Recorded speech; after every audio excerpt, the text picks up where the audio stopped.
Tracy Park with the Midday News. The Samarai Murua District Development Authority has announced implementation plans for 3 economic impact projects for the district under the Economic Development Stimulus Strategy. Chairman of the DDA and a member for Samarai Murua, E.C. Henry Leonard, also announced that the DDA have engaged 2 former public servants to implement the strategy. The 3 economic impact projects under the Economic Development Stimulus Strategy are in ecotourism and carbon trade, fishing, and alluvial and hard rock mining. The Samarai Murua District Development Authority Board approved funding for these projects at a special board meeting held in Alotau on Friday, 21st June. So we are addressing a lot of issues. We stimulate our economy in the district. Using whatever resource fund district that we got, use a joint venture partnership, we stimulate district economic programs. So we don't have to wait for government to give us funding. We use our resource that the people own, and with the district funding support, we stimulate district development, economic district development programs. Stimulate it. The district's ecotourism and carbon trade project will be located on Woodlark Island. Investment funds have been secured with partners in Dubai and the United States. The project is an attempt by the district to implement the country's commitment to the international agenda on sustainable development goals. Furthermore, on the fisheries and marine resources front, the board endorsed a 5-year program to develop and improve income and livelihoods of thousands of fishing families and communities through sustainable use of their fishery and marine resources. Meanwhile, the DDA board has approved to allocate 8 million kina to the Samarai Murua District Development Company, TVWAN Limited, to partner with investors to develop the district's resource potential. Former public servants, Ambassador Joshua Kalino and Dr. Warilea Yamo, are engaged with the DDA to implement the district's ambitious strategy. I think the member and his DDA, the presidents, are very innovative, I would say. You've heard a member explain about his ideas and the ideas of the DDA. I call this thinking outside of the box.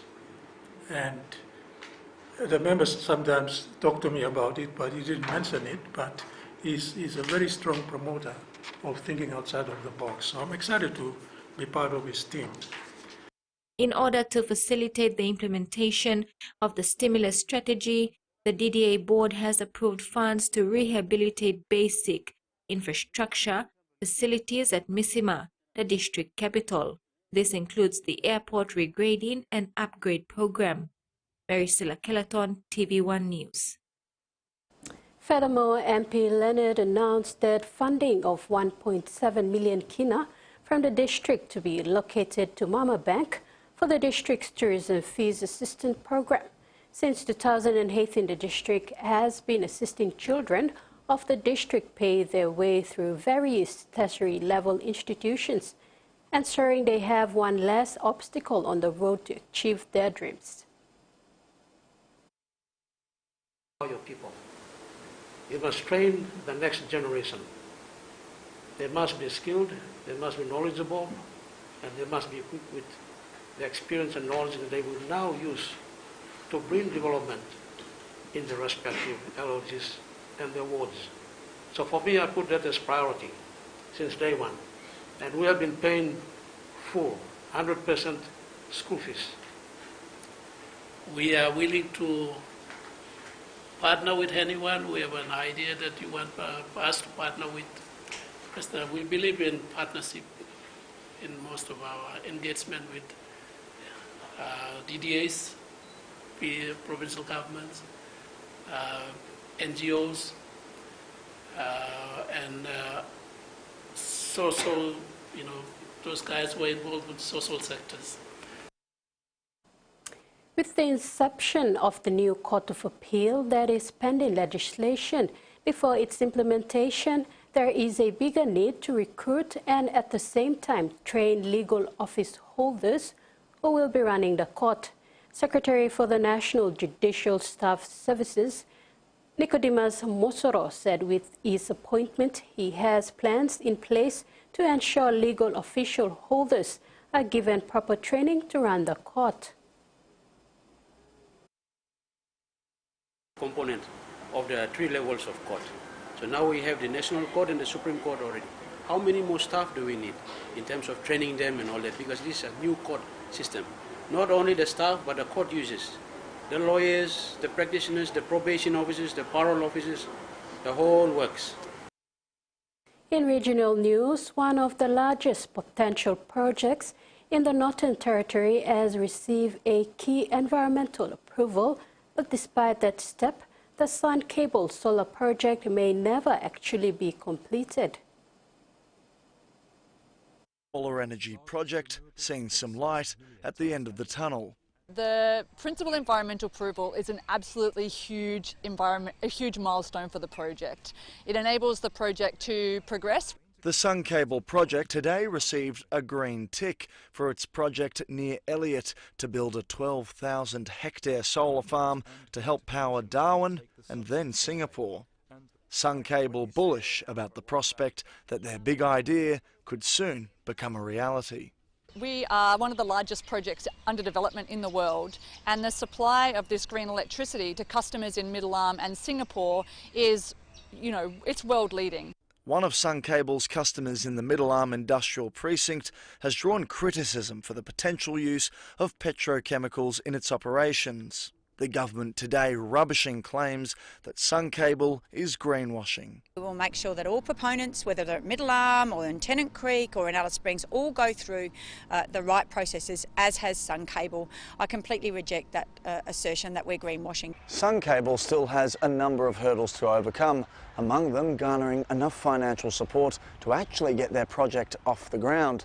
Meanwhile, another project is taking off. The Arnhem Space Centre hoping to expand its operations after successful rocket launches in 2022. But the Labor government believes creating an additional 14 launch pads is crucial to the NT's economic future.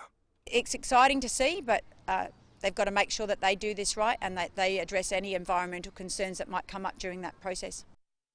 Plenty of kids' dreams of growing up to be an astronaut, but Catherine Bennell-Pegg has turned that into a reality. She has just finished training and is now Australia's first female astronaut, sharing the wonders of space with some young stargazers.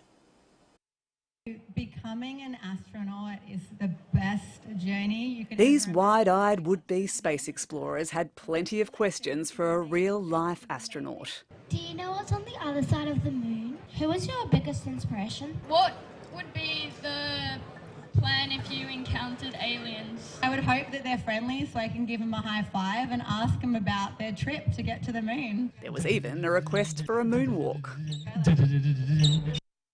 Catherine Bennell-Pegg is the first Australian woman to become a qualified astronaut, graduating from European Space Agency training in April. She's now on a mission to promote the space industry and inspire young minds to have out-of-this-world dreams. You can see the power of space to ignite the fire in the mind of the next generation. I hope that I've unlocked this pathway for other Australians to follow in the future. Plenty of these kids are going home with stars and galaxies in their eyes after meeting their idol. But since Australia doesn't actually have a human spaceflight program yet, the odds of Catherine Bennell-Pegg or any of these youngsters actually going on a space mission in the future is far from guaranteed. The fledgling Australian Space Agency paid for the 39-year-old's training, but funding a seat on a private astronaut mission would cost tens of millions of dollars. That doesn't seem to have stopped her young fans from wanting to take one giant leap. Would you like to be an astronaut one day?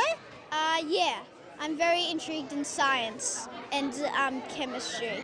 I like to go on adventures and exploring. I think I would like to just be floating around. It would be really fun. Just so I can explore space. Dreaming of infinity and beyond. Back home, the Karawagi District Development Authority yesterday signed an MOU with the Mama Bank Limited making a breakthrough to have presence in the Highlands region after having only agent services in Goroka, Eastern Highlands province. It is a mutual collaboration for both the Mama Bank and the Karawagi district to reach the unbanked population as well as create opportunities for MSME business in the district.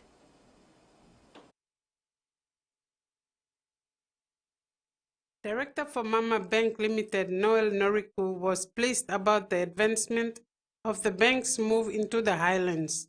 Yesterday, Mama Bank Limited signed an MOU with the Karawagi District Development Authority. Most of you know that we had Prime Minister and Tari MP Marape is willing to take us all the way to Tari, but how can we be able to just go past all the other provinces in between? And really God has answered our prayer. And now we have Simbu, Karawagi district coming on deck. I just landed there on the border of Juaka and they work together. So at least we are on this side. And then we go through Juaka and Western Islands. Before we go. Noriku explained that in terms of collaborating with DDAs, this is not the first time in providing microfinance and literacy training at the basic business level. However, there's a lot of cost to cover in order for them to go out there.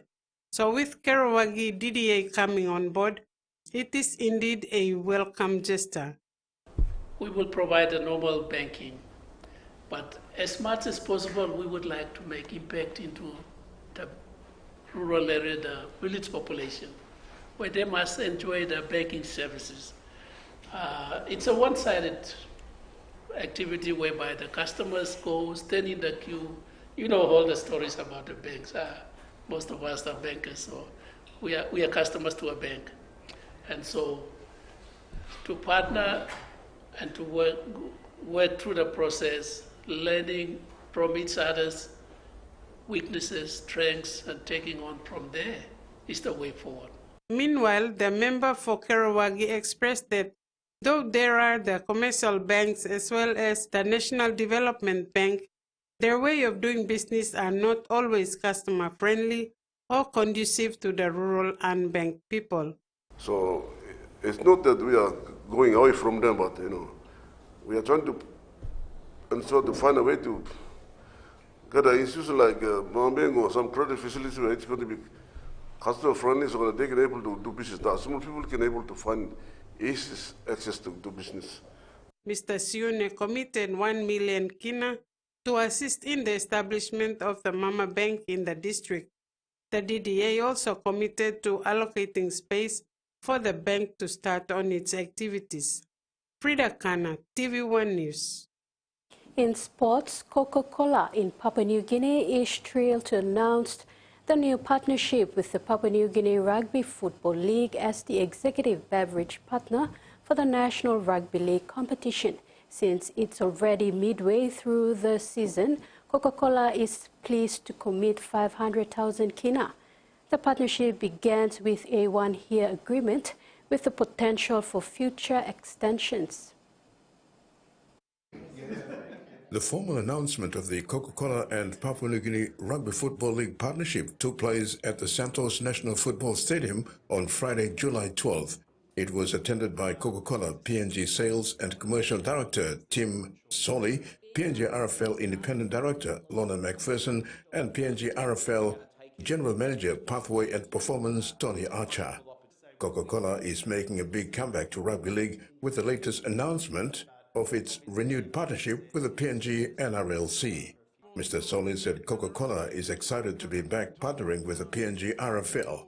They expect this partnership to be a strong and fruitful relationship moving forward, and what it would mean to the community at large. Coca-Cola last partnered with the PNG RFL approximately 5 years ago, just before the pandemic outbreak. We are, as I said, we are the beverage of choice, and rugby is the game of choice. So we're very excited to be back. We're looking to have a very strong and fruitful relationship moving forwards, not just here, but also with what this means for the communities out there, because this is ultimately all about the communities. It's about making sure communities come together. It's about finding opportunities for the youth to find meaningful things to do with their time and also find potential career pathways. Speaking on behalf of PNG RFL Chairman and the Board, Independent Director Lorna McPherson was ecstatic to have Coca-Cola on board again. She said it is a fantastic commitment to rugby league across the country.